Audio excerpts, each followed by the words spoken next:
নিজেদের গাছের পুঁই শাক তুলে নিয়ে আসছি। পুঁই শাক দিয়ে ছোট মাছ রান্না করব, তাই ছোট ছোট করে কেটে নিলাম শাকগুলো।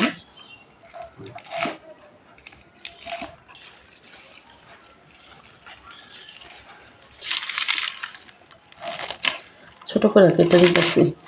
মাছ ছোট মাছ তো, ছোট মাছে ঝুড়ি ঝুড়ি করে নিলে শাক ভালো হয়।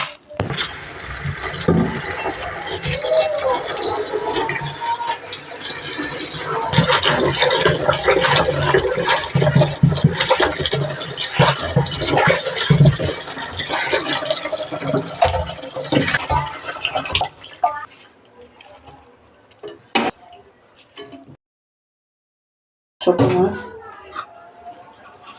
দিয়ে দেবো পেঁয়াজ কুচি,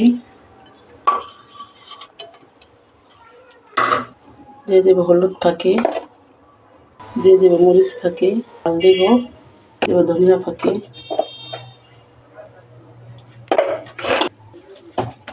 দিয়ে দেবো স্বাদ মতো লবণ, সাদা তেল হাতে মাখিয়ে নিব।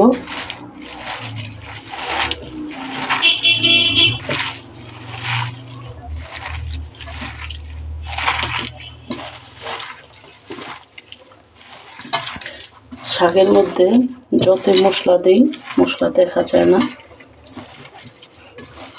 রান্নাটা হয়ে গেলে বোঝা যায়।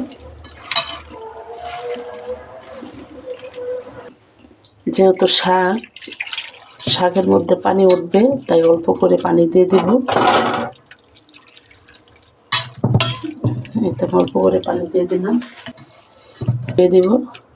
এই শাকের থেকে অনেক পানি উঠবে, চাপা দিয়ে দিব।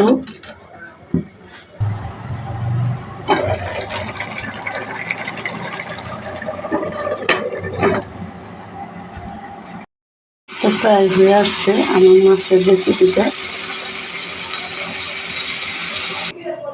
এই তো আমার রেসিপিটা হয়ে গেছে। আমার রেসিপিটা আপনাদের কাছে কেমন লেগেছে অবশ্যই আমাকে কমেন্টে জানাবেন। আর আমার রেসিপিটা যদি আপনাদের ভালো লেগে থাকে, লাইক কমেন্ট শেয়ার করবেন, ইউটিউব চ্যানেলটাকে সাবস্ক্রাইব করবেন, আর ফেসবুক পেজটাকে ফলো দিবেন। অবশ্যই বেশি বেশি শেয়ার করবেন। আসসালামু আলাইকুম আমার ভাই ও বোনেরা, আশা করি আল্লাহর রহমতে ভালোই আছেন। আমিও আল্লাহর রহমতে ভালোই আছি। ভালো থাকবেন, সুস্থ থাকবেন। আমার ভিডিওটা এই পর্যন্তই। আল্লাহ হাফেজ।